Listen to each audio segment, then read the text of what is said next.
Tonight, we will be discussing the 4 options discussed in the videos, which range from 2 in-person flexible schedule options while implementing social distancing where possible, full virtual learning, and returning to in-person instruction as we were prior to COVID-19. We will also be addressing information that we recently received regarding a much stronger consideration of and guidance for opening schools completely. We will also discuss common themes from the questions that we have already received through the committee questions at upperdarbysd.org email. Many of your questions will be answered throughout the presentation. However, you will also have an opportunity to ask additional questions using the Zoom chat feature. These questions and any questions not addressed during the session will be included in our frequently asked questions document, which will be provided to you after tonight. It is our hope that at the end of the session, you will be able to come to a consensus on the reopening of our schools. You will be asked to take a brief survey to indicate your preferred school reopening option. So please remember, do not close out your Zoom screen until after you complete and submit the survey. Once again, we really do appreciate and thank you in advance for your willingness to provide us feedback. The intention of this evening is to clarify the information that we already pushed out and for you to provide us some additional feedback as we continue to explore multiple options for the reopening of schools in the fall. To get us started, we're going to first hear a message from our superintendent, Dr. Daniel McGarry. I'm going to share my screen and play an audio message from Dr. McGarry for everyone in attendance tonight. Good evening, and thank you for your participation in this forum this evening. I wish that I could have provided this as an overview in person, but in this new virtual environment, we're all learning new ways to deliver information. The Upper Darby School District has attempted to design several options for the reopening of our schools. Unfortunately, the guidance for reopening schools in Pennsylvania has been limited up until this point, providing several different options and opinions on social distancing, appropriate personal protective equipment, and whether or not virtual instructional days will actually count toward the state-mandated 900 to 990 hours and the required 180 days of instruction. The county recently formed the Reopening of School Task Force that consists of several Delaware County superintendents, the executive director of the Delaware County Intermediate Unit, and medical experts from the University of Pennsylvania and the Chester County Department of Health. As a member of this work group, we will be holding our second meeting on Monday, June 29th. I will provide more information following the countywide discussion regarding the reopening of schools. Prior to the formation of this work group, Pennsylvania school districts have been working on developing flexible instructional models in an attempt to figure out how to best meet the Pennsylvania Department of Education's, known as PDE, guidance, as well as recommendations from the CDC. As you can imagine, it is not an easy task to develop a plan with so many moving parts and ever-changing medical guidance. The information we are providing this evening and the plans and options for the reopening of our schools are imperfect, and we recognize that some of the options create obstacles for you and your family. I'd like to say that again. The information we are providing this evening and the plans and options for the reopening of our schools are imperfect, and we recognize that some of the options create obstacles for you and your family. We will do our best to make adjustments within reason to support you and your family through all of this. We recognize that our students are best served in our schools, by our staff, and provided with an opportunity to socialize with peers. We must, however, do this the safest way we can. Regardless of the option the Board of School Directors approves, we will do our best to provide a meaningful and engaging educational experience.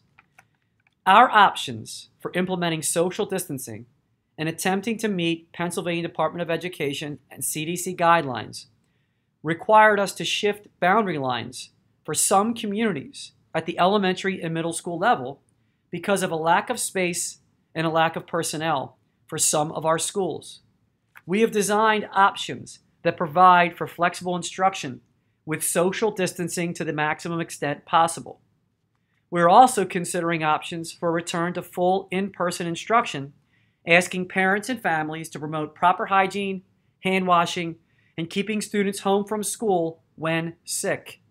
Essentially, we will need your help as a community no matter what option we pick. A final option is virtual instruction for students if a school or district is required to close. We are attempting to use grant funding to increase our student Chromebook devices to provide each student, kindergarten through 12th grade, with a device for the 2020-2021 school year.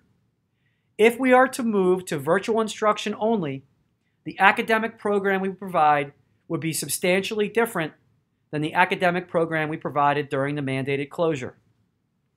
This evening, our focus groups will provide a brief overview of the options for the session you are attending. Please note that each session will be recorded and provided on our district website. The facilitators for each session will bring back common themes for the Board of School Directors to consider before approving a final plan on July 14th. Thank you for your willingness to participate in this informational session this evening. And as a final reminder, I hope you know that we are doing our best to navigate all of this information and make the best decisions that we can. Not one plan is perfect at this time, but we are going to continue to work with you, our community members, and our students to provide the best educational experience that we can. Thank you for listening, and thank you for engaging with us this evening. This has been the Superintendent of Schools, Dan McGarry. We wanted also to take an opportunity to remind everyone at this time of our policy for public participation at meetings. In accord with Policy 903, the board, and by extension, district administration, recognizes the value of public comment on educational issues and the importance of involving members of the public in meetings. District administration also recognizes its responsibility to conduct its business in an orderly and efficient manner that permits opportunity for orderly expression of public comment. To that end, we have provided, prior to this forum, an email address by which the public was able to submit comments and questions for consideration this evening. Answers to these questions will also be provided through a frequently asked questions document. A video recording of this session will be available for your review as well. We will be emailing the video and FAQ to families and posting these to our website, to YouTube with the closed captioning feature, and across all of our social media outlets following in the days from tonight's forum. In order to permit further comment during tonight's forum, participants will be able to use the Zoom chat feature to ask questions. The facilitator will attempt to address these questions throughout the presentation, and it's important that you adhere to the following guidelines and rules of a decorum when using the chat feature. Please post your first and last name each time you enter a comment or question. Please frame your comment or question clearly and as briefly as possible. Refrain from entering irrelevant or personally directed comments, and please do not use abusive or obscene language, as all of such comments will be deleted and the commenter will be excluded from the meeting. Once again, we thank you in advance for your cooperation and adherence to these guidelines. In addition to all of the community members and members of the Upper Darby School District family, those of you that have students in the district, thank you again. We also have a number of district administrators on the call. The majority, if not all, of our elementary school principals are on the call, and we have members of the Board of School Directors, including Ms. Meredith Haig, Dr. Meredith Haig, and Ms. Gina Curry. I apologize if there are other members on the call as well, as we do have currently, I think, over close to 130 participants, and I can only see about 10. I also want to welcome all of the teachers on the call. I see many teachers from the district who have also decided to join, so thank you for your participation. And this has truly been a team effort. So we have solicited feedback from our elementary principal team, district-wide supervisors, The principals have been reaching out to the teachers throughout the district to bounce ideas off of them. It has truly been a team effort to develop the options that we are going to review with you tonight. And as Dr. McGarry mentioned, I think it's worth repeating, we are in no way saying that any of these options are perfect. In reviewing the over 150 voicemail and email comments and questions that have come in, they range everywhere from, these are the worst options that I have ever seen, what were you thinking, all the way to, thank you for your consideration, thank you for presenting us with at least a few options for consideration. Here is some feedback, have you thought of it this way? Are you at all considering maybe doing this instead, which has been very helpful, and that's the purpose of tonight as well. We are going to make it clear, however, that there is one option above all others that we feel is the most viable option for us as a school district, and I'm going to get into the presentation in just a second here, and again, briefly give you a brief overview of the options, and then some of the main talking points around the elementary options. Once again, just to be clear, you are in the elementary school breakout session, so all of the information is going to be geared towards our K-5 students. We also have, at the same time, sessions going for middle school and high school. They are also being recorded, so we know that families and you individually cannot be at all sessions at once. So please feel free to go back and view those sessions as well. I'm going to attempt to share my screen once again here and bring up a presentation and walk you through a very brief overview of the options before we go into some common themes. Okay, so as you can see, again, we are really outlining 4 different options to the public this evening, and there is a wide range of options. Options 1 and 2 are really, they are the ones we are going to spend the most time discussing this evening because they are the most involved. Option 1 and 2 involve separating students into 2 clearly defined cohorts. Option 1 is going to have 4 half-day face-to-face meetings each week.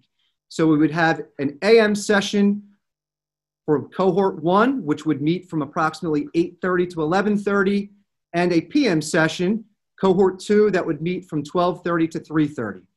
Once the students are identified in cohort 1 or 2, either the AM or PM session, they would stay either in the AM session throughout the process of that flexible learning option or in the PM session throughout that process. They would not switch back and forth between AM and PM, and we would have them in school 4 days a week, Monday, Tuesday, Thursday, and Friday during those times. On the times that students would be accessing distance learning, which would be if you're in an AM session in the afternoon, if you're in a PM session in the morning, or on Wednesdays, which we will talk a little bit more detail about in just a minute, synchronous and asynchronous learning opportunities will be afforded during this distance learning time. And I know that many of you are aware of what that means, but we throw around a lot of educational technical jargon with relative ease in our line of work. So not everyone is maybe aware of exactly what synchronous and asynchronous means. So synchronous, what I mean by that when we say synchronous learning is opportunities for distance learning, but accessing live instruction, where a child is in front of a computer receiving live instruction virtually from a teacher. And asynchronous would be learning, obviously, that is not live and in person, but opportunities through our student management or student learning platform, Schoology, for example. That would also include teachers have made tremendous use of something like Screencastify, where they're having a pre-recorded message or lesson, and the students then work through the standards and that lesson independently after the teacher provides that asynchronous opportunity to the students. Option 2, again, is also 2 cohorts that we're talking about at the K-5 level. And this would involve not an AM and a PM session, but 2 full-day face-to-face meetings each week. Again, we would have cohort 1 that would attend full-day sessions on Monday and Thursday. So that would be consistent, again, throughout that option, that cohort. Once you're defined and placed into that cohort, you would go to school all day on Monday and Thursday. Cohort 2 would attend full-day sessions on Tuesday and Friday. Again, students would still have access to synchronous and asynchronous learning opportunities, but instead of that being either on a half-day AM or PM rotation, that would be on a full-day rotation, and they would have a bit more to do asynchronously or synchronously during those distance learning times. They would also have more to do during that full-day session, obviously, as we're going to get a lot of information, especially in the area of mathematics and reading, during those 2 full days each week. Options 3 and 4 are a little bit more straightforward, and that's why we're going to spend a little bit less time this evening on those. Option 3 is a full distance learning program where we're not going to have any in-person sessions. Students are going to keep a full academic schedule. We're going to make sure that we address all the content areas, and we're going to have a balance between synchronous and asynchronous lessons. The one thing I can tell you for sure, that if we have to go to, or if we decide to go to a full distance learning program, we are going to make sure that we have many more opportunities than we had during the last quarter of this past school year for synchronous learning opportunities. Our plan is to make sure that we provide as many of those opportunities as possible, and obviously balance those with some asynchronous lessons as well. Option 4 would be a complete return to our traditional schedule, very similar to the way things looked prior to the mandatory COVID-19 shutdown. The only difference is that we would, to the greatest extent possible, do our best to follow CDC recommendations for social distancing, having preventative and proactive measures as best possible. Obviously, keep in mind with option 4, and as Dr. McGarry mentioned previously in his message, there is a significant push from across all the surrounding counties and our county for students to return 100%. Just know that in Upper Darby, what that means for us is in terms of trying to maintain a social distance of 5 to 6 feet or 25 to 36 square feet for students is going to be extremely challenging for us with option 4, especially when you consider students back in school full-time, all students back in school full-time, the cafeteria situation and common sessions like that are certainly going to be a challenge for us, but that is one of the options we are presenting this evening. The next few slides, we're going to specifically discuss some of the objectives and the assumptions that we are making with the flexible schedule options. I want to be very clear that this is specific to options 1 and 2 that we just reviewed in our overview. Again, student and staff safety pre-COVID-19, and certainly now more than ever, is absolutely paramount. It is our #1 concern and is our #1 thing that we are considering when we are presenting these options to you. And this is also the main reason why we feel that one of our flexible scheduling options would allow us to provide the most safety for our students and staff. We do plan to be able to separate students at each school into 2 cohorts, like I mentioned, and the main reason that we would be doing so, to have class size averages of approximately 11 to 12 students in a class, would be that allows us to follow those CDC guidelines for in-school social distancing to the greatest extent possible.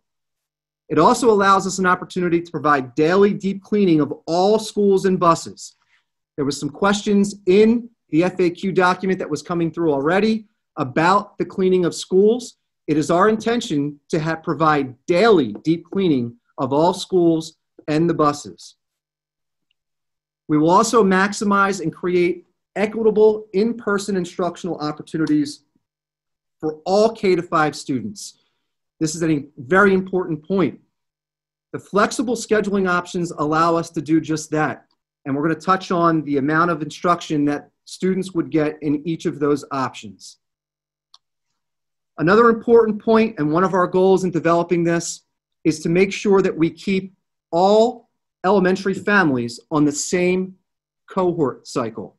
So a lot of questions about this. And again, I want to be very clear that this is specific to elementary families. We are not going to be able to keep all families across the elementary, middle school, and high school on the same cohort cycle. but it is our intention to keep all elementary families on the same cohort schedule with either option 1 or 2, as we discussed in the previous slide. Some of the assumptions that we had going into this is that reading and math would be the primary focus during the in-person instructional time. Knowing that we're going to have a limited time with students, reading and math will be the focus. And in addition to that, our morning meeting time, our classroom community, our social emotional learning time, we also feel it's very important to work that into the day. So while reading and math is certainly extremely important, especially as we make an effort to fill the gap that may exist between when we had the mandatory closure and coming back to school, we also know that it's important to continue to attempt to build that classroom community and make sure that we are touching on the social and emotional learning aspect as well. As I mentioned before, the average class sizes in our flexible scheduling options will be approximately 11 to 12 students at the elementary level. And that is considering and keeping in mind that we're going to have that 25 to 36 square feet of social distancing for all students. We're going to also, in that calculation, we've accounted for classroom furniture, we've accounted for walking space for our teachers, and we've accounted for about 200 to 250 square feet of space for the teacher, that teacher area typically in the front of the classroom where we are not going to have desks.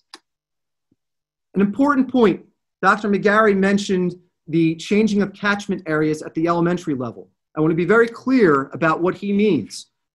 What he means is specific to kindergarten and the changing of the catchment area at the kindergarten center.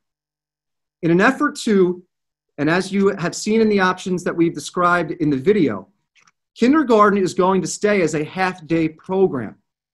We are very hopeful that we are going to be able to provide 4 days of half-day instruction for our kindergartners. One of the considerations that we did have, just like in students in grades 1 through 5, is that we would reduce the kindergarten instruction by 50%.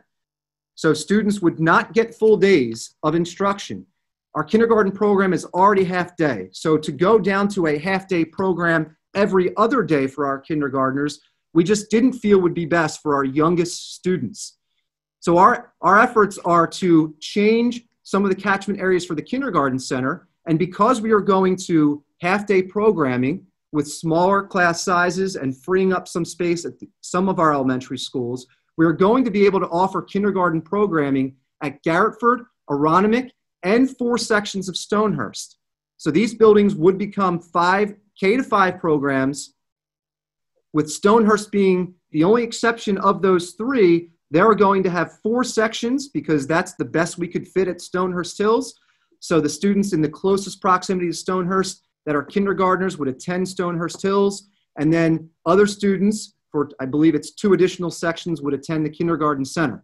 But we are looking to provide K-5 programming at those schools in order to pull off half-day kindergarten still with 80% of what kindergartners would have otherwise received pre-mandatory shutdown in terms of instruction. An important note is that busing is going to be provided for students within the board-approved mileage radius, which is 1 mile for K-5 students, or the only exception to that would be where hazardous walking routes exist.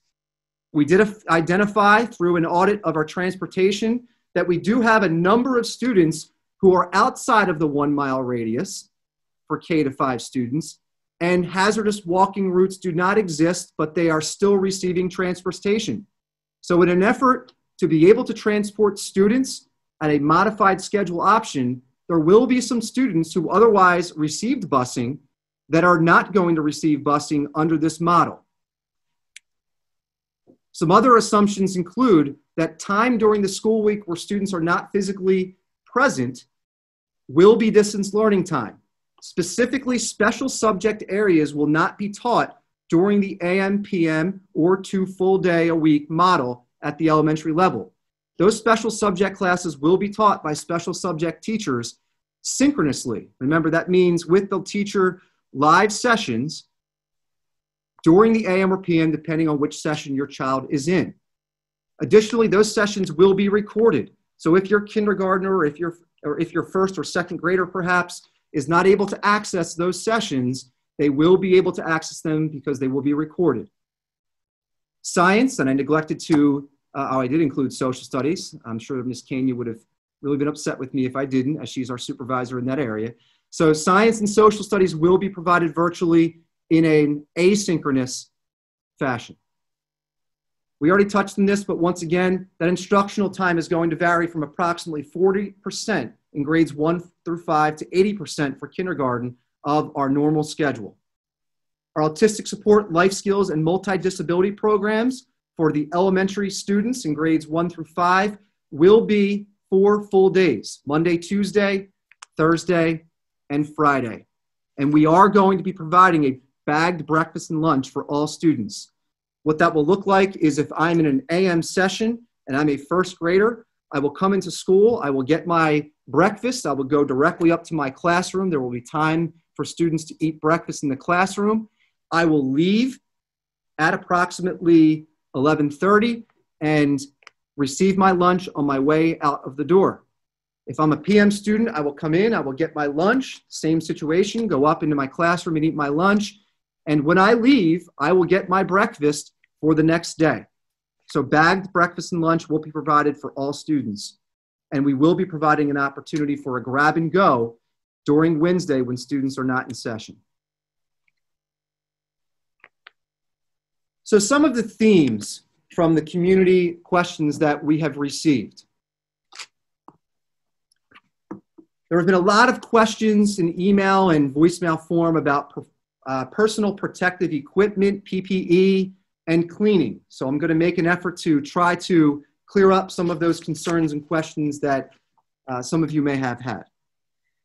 First, let's start with the staff. All staff will be required to wear face coverings all day, every day. I think it's important to note that whether this is going to be in a flexible schedule option or coming back 100%, the expectation is that all staff are going to wear face coverings all day, every day. Students will be required to wear masks on district buses. That will be a requirement. Students, however, will be strongly encouraged to wear masks in the building throughout the school day. We have already purchased 15,000 masks for students. We are going to encourage students to bring in their own masks, but we will have masks, 15,000 to start, to be able to give students if they do not have a mask in school. We do plan to have hand sanitizer pump stations throughout all of the buildings. Buildings will be thoroughly cleaned, as I mentioned, daily.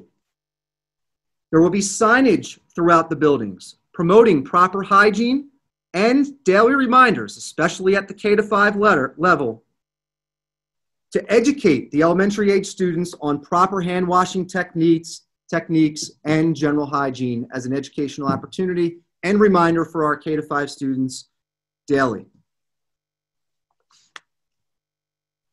A lot of questions also about the Wednesday and the morning or afternoon distance learning. We already touched on that, but I haven't gone into great detail about Wednesday. Wednesday is going to be a distance learning day for all students. Again, the buildings will be cleaned during that day, and we are going to have students access their teachers via live synchronous office hours. The teachers will make themselves available for approximately 2 hours on Wednesdays, depending on the cohort, probably about an hour each, to be able to check in, make sure that families can check in, parents can check in if they wish, but predominantly for students to check in to make sure that if they need any assistance, we're providing that extra assistance from the teacher live synchronously via the office hours.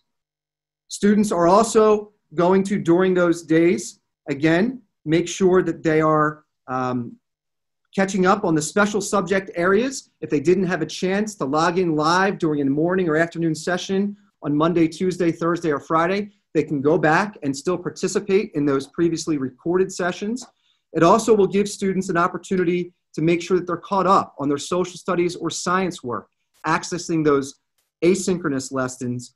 And in addition to the virtual office hours, we want to make sure that we have extension activities from the first 2 days of school that week for the AM or PM sessions, that the teachers are giving the students extension activities that they'll be able to complete to reinforce the skills that were taught in person during those days. I will say that probably the number one comments that are coming the most at the elementary level, and rightfully so, are around childcare. How do you expect me to go back to work if you're only providing morning or afternoon sessions? It's going to be extremely difficult for some families, that we've certainly heard this, to be able to send their child half-time and make childcare arrangements. We hear you loud and clear, and we understand the hardship that that would create. That's why we plan to make every effort to provide childcare opportunities both at the elementary building level and at the middle schools, wherever we have extra space at Drexel Hill Middle School and Beverly Hills Middle School. I cannot promise you, however, that we are going to be able to accommodate 100% of our K-5 students in a district childcare program. We are looking to do this at no additional cost to our district families. However, based on the figures that we are looking at currently, we can probably accommodate between 35 and 40% of all K-5 students in our childcare program with the space that we would have. So childcare, we know, is definitely an issue, but we are looking to make every opportunity to provide that space and time for our kids, either in the morning or afternoon. Childcare, unfortunately, would not be an option on the Wednesdays, likely, that students are not in session. We are going to provide, through the childcare service, certified, make sure that everyone has their clearances that are a part of that program. And the only other caveat to that is families would be responsible, if your child is a PM cohort student, for example, getting their child to school in the morning for the childcare options. And if your child is an AM student, obviously they will be there in the morning. They will stay for the PM childcare opportunity if the family is taking advantage of that. However, the family would be responsible at the end of that childcare in the afternoon for getting the child home. We already discussed changes in the kindergarten center catchment for the flexible schedule options that specifically affect Stonehurst Hills, Garrettford, and Aronimink, as we would have a change in those areas providing kindergarten half-day, like we already discussed, at those schools. Primus, Westbrook Park, the schools that already, Hillcrest, that already have a kindergarten program would remain unchanged. We would still continue to offer kindergarten at those schools as we currently do. Transportation questions have come up quite a bit, so I'm going to attempt to clarify some of those. In terms of transportation, we are looking to social distance to the greatest extent possible. However, please know that with an AM and PM rotation, or even with the 2 full-day option, it's going to be extremely difficult to adhere to the 3 to 6 feet of social distancing on the bus, which is one of the main reasons that we are requiring students to wear masks on the bus. We are looking to have 2 students per seat on the bus. Scheduling of cohorts, back to transportation as it involves cleaning. We are also going to be wiping the buses down daily as well. All buses will get a thorough cleaning every day. Scheduling of cohorts. A lot of questions about whether or not elementary families or families can stay together. We touched on this, but it's worth repeating. We are going to make every effort to plan the cohorts based on neighborhood planning units, or NPUs. Basically, that is going to give us that has given us the ability to define the cohorts for the AM and PM, or cohort 1 or cohort 2. We have the ability to pull from the neighborhood planning units in an effort to keep families together, and also with the realization that certain families that live in very close proximity of one another are potentially going to combine efforts to provide childcare opportunities. Some families have inquired about whether or not they will be able to specifically request an AM or a PM or a certain day of the week cohort. And at this time, we are not able to take requests for cohorts just given the dynamics of pulling from the neighborhood planning units and scheduling and evening out the cohorts to the best of our ability. Options for families who are against sending their children for in-person instruction. This is certainly a big one. So we have received a lot of feedback, a lot of questions and comments regarding, I am not comfortable with 100% back live in-person instruction, or I am also not comfortable with either of the flexible scheduling options. I prefer that if you are going to either a flexible schedule option or a 100% back almost as a normal schedule, to have my child at home in a virtual setting.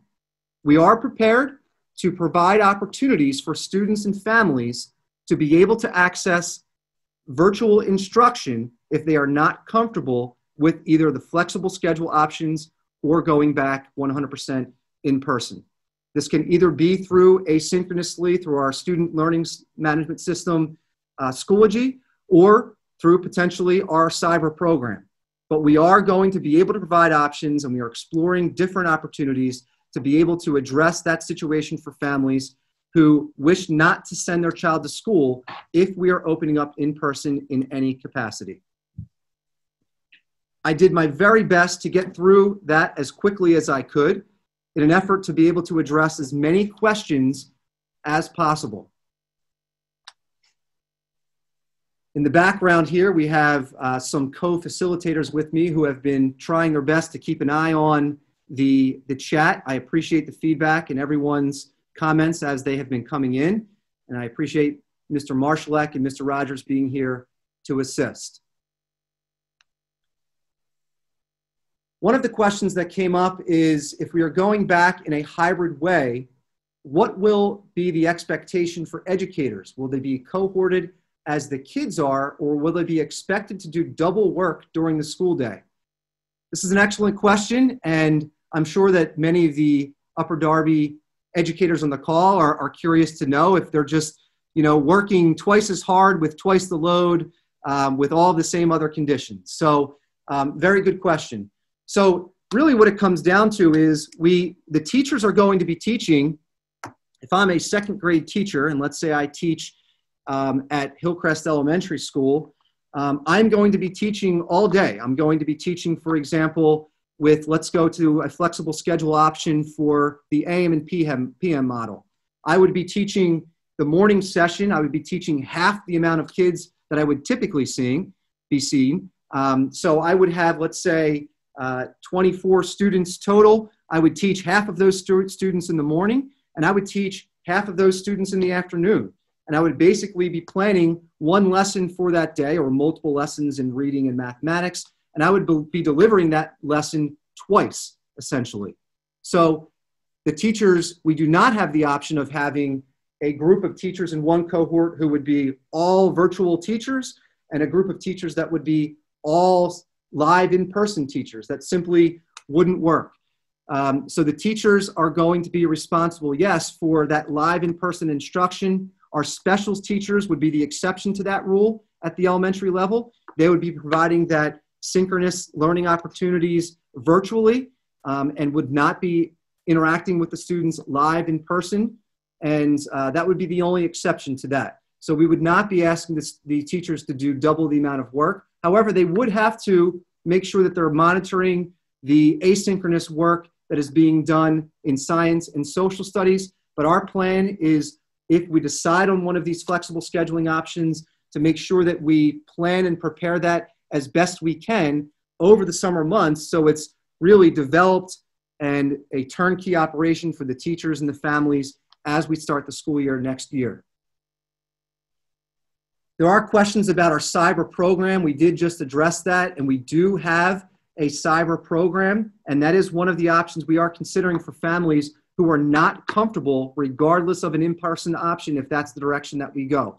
So having a cyber program as a district is certainly something that is going to benefit us if we do transition to an in-person model for families that are simply not comfortable sending their children to school.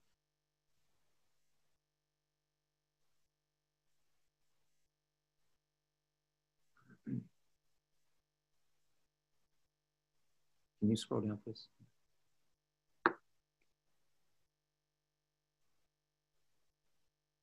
There's a question about cleaning. If you're only closing on Wednesdays to clean, why are you having the Tuesday, Friday kids touching the place that were cleaned fully after Monday, Wednesday kids, Monday, Thursday? So again, to be clear, the cleaning is going to happen daily. So it's not just that the buildings will be cleaned on Wednesdays and Wednesdays only. The buildings will still be cleaned on on every day of the week. However, on Wednesdays, it provides us with an opportunity to really get into a thorough cleaning, as the buildings will be minimally accessed, if at all.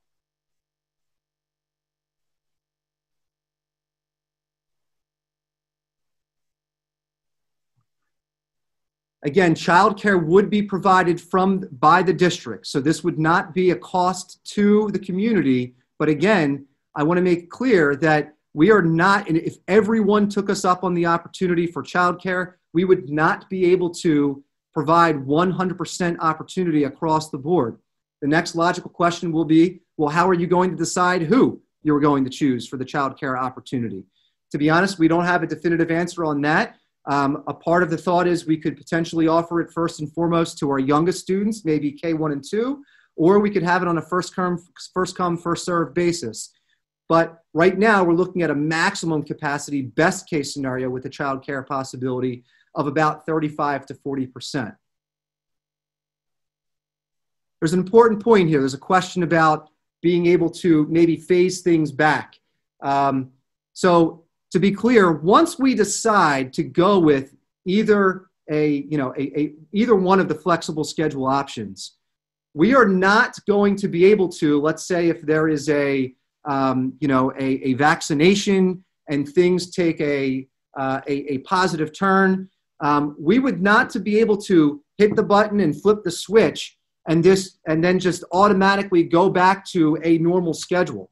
So Dr. McGarry wants to make it clear that if we decide to go with one of the flexible schedule options, we would not be able to then just all of a sudden go right back to a 100% normal day, especially considering some of the changes that we would have to make to accomplish that social distancing piece and some of the catchment changes at the kindergarten center and at the secondary level.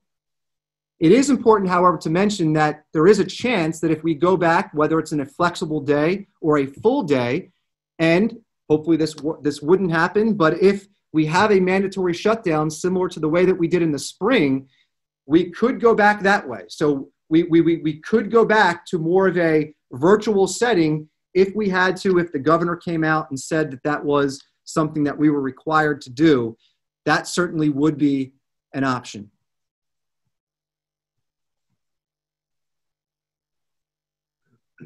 So specials teachers, our goal is to have them teaching from school. So we are going to create space for our specials teachers to be able to teach from school to the greatest extent possible. That is our hope, not teaching remotely from home.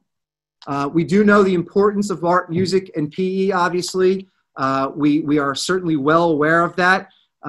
We are going to, and I want to give a lot of credit to our specials teachers for being able to connect with our families in a virtual learning environment. A lot of people thought it would be near impossible, but the way that they were able to connect with our students and our families in a virtual setting was really amazing. And I was really impressed with what I was seeing. So our hope is that we provide those synchronous learning opportunities to our students, that special teachers would be in the school to be able to facilitate that.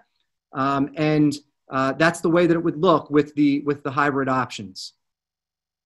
There's a question about final decision, and I apologize for not mentioning this earlier, and I think it may be a part of our closing remarks here, but a final decision really is, it's in the hands of the Board of School Directors. They obviously, along with school district administration, felt that having a forum like this was really important. Pushing out parent surveys, having a survey at the end of this forum is really important. And then at the July 14th board meeting, the July 14th board meeting is when we are hoping to be able to have a vote about the direction that Upper Darby School District is heading for next year. If we get much beyond that point, it really does not give us adequate time to be able to prepare and plan for the coming school year. We do not have finalized 100% ready to go. If school were to start next week, we can hit go and make it happen. We have a lot more planning and preparation to do, and that's why we are looking for that the go-ahead, regardless of the plan that we decide on, so we can really get into the details of that plan and what it will look like in the fall.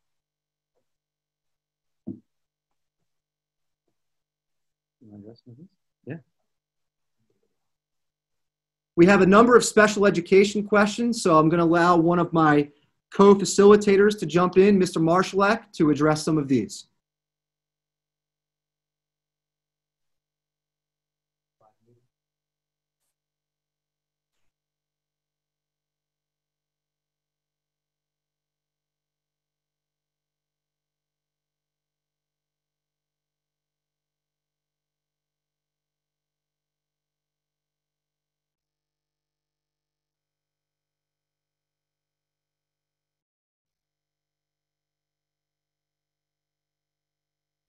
I got it. All right. Apologize for that small technical difficulty. So there's a number of special ed questions, and I'll try to go kind of summarize as a couple of them together as much as we can. So overall, you know, in all of our options, we're going to try to do as much or provide as much support as we can that's noted in the IEP to the extent that we possibly can. I know with the blended model, there's will be certainly times during the day that students require learning support or specialized therapies or supports that they might have to be pulled out of parts of core instruction to provide those supports. They're designated in the student's IEP. The idea is to have our special programs, which are our low incidence programs, life skills, autistic support, and multidisability support to come in the 4 full days. Learning support, emotional support, those students will be coming in through the cohort model if that's the decision that the board chooses to make. And we'll be very careful in how we articulate those different supports when the students are in session. For some students who benefited from the teletherapy and telework over the closure, that could be an option that be provided to those students as well when they are either at home or they are in the other setting to get their special ed supports or therapy.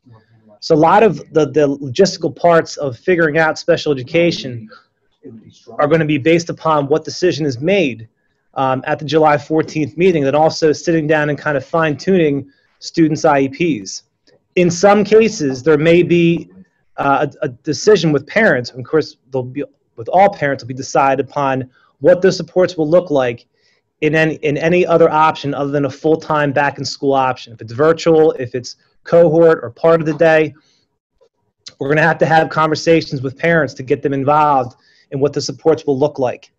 But generally speaking, we're going to try to stick to what students require per their IEP as close as we possibly can if we do choose any other option other than coming back full-time, 5 days, 6.5 hours a day.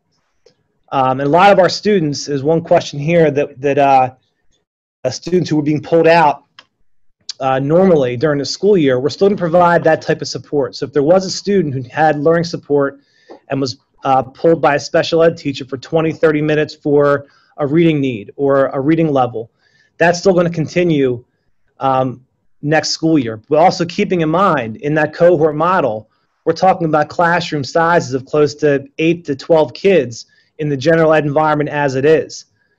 So a lot of that small group instruction can still happen in the gen ed environment and have a special ed teacher potentially push into that environment and provide support within that general education classroom.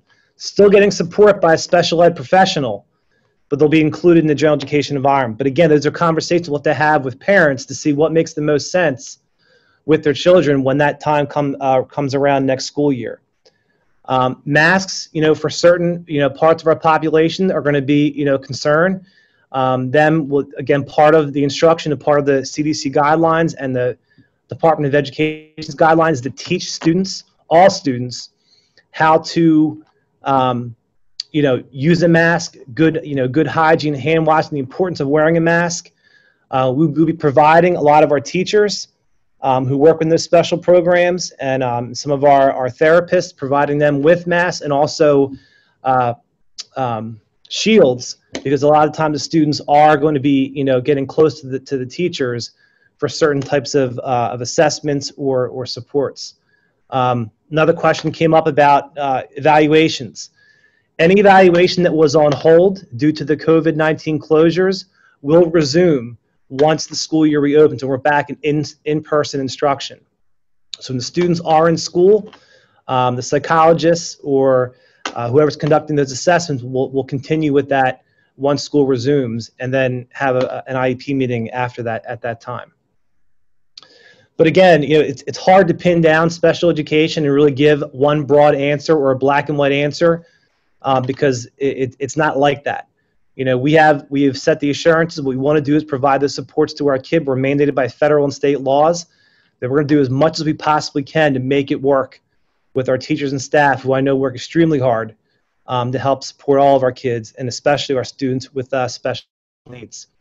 So we're going to make sure that we look at that and carefully go through the logistics of making it happen next school year once we settle on a decision on July 14th.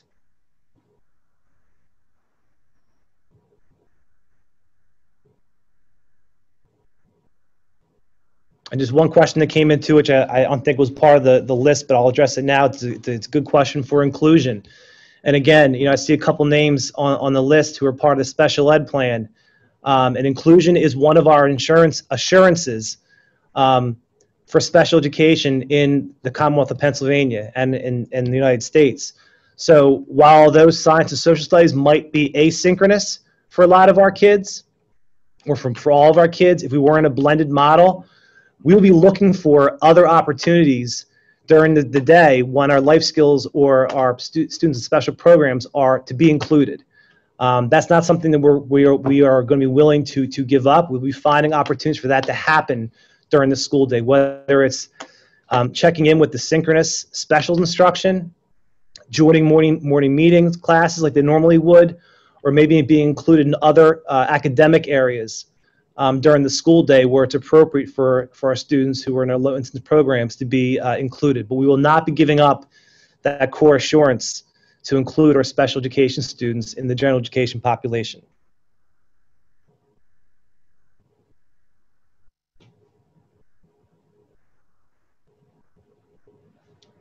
I'm good. Yeah.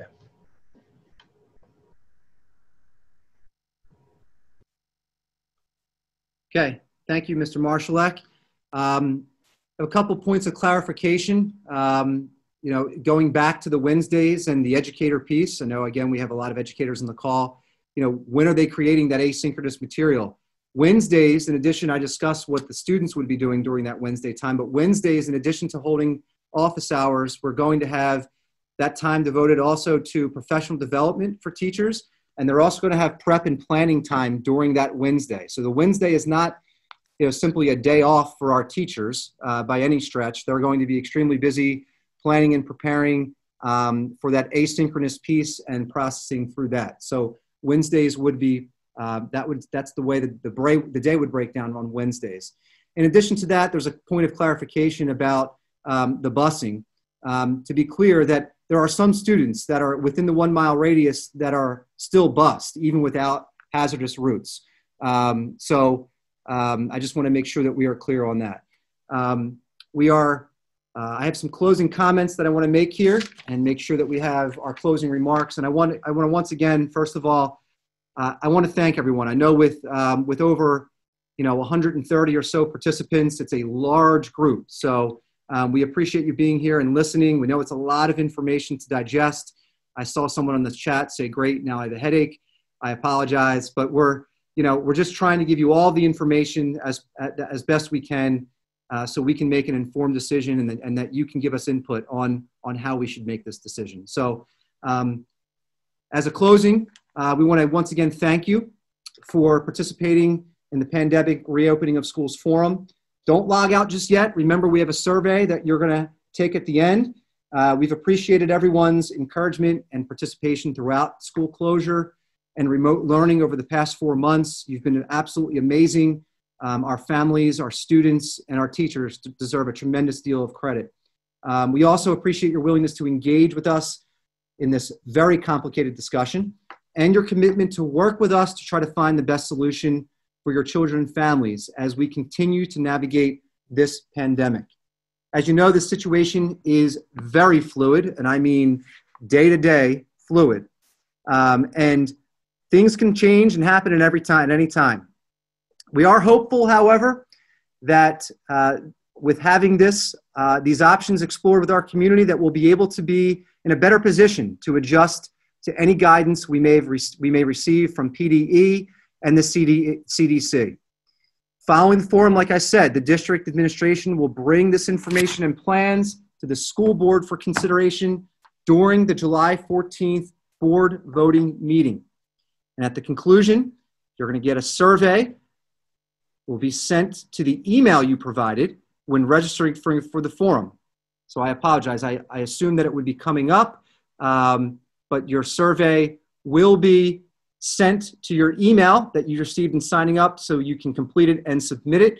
Any questions that were asked and not answered, not addressed because we ran short on time, we will be including in our FAQ. So we have a running tally, and also we encourage anyone with any additional questions to please email committeequestions@upperdarbysd.org, and the FAQ will be updated to include any additional questions. Please visit our website for information about the plans. Again, thank you so much, and have a great evening.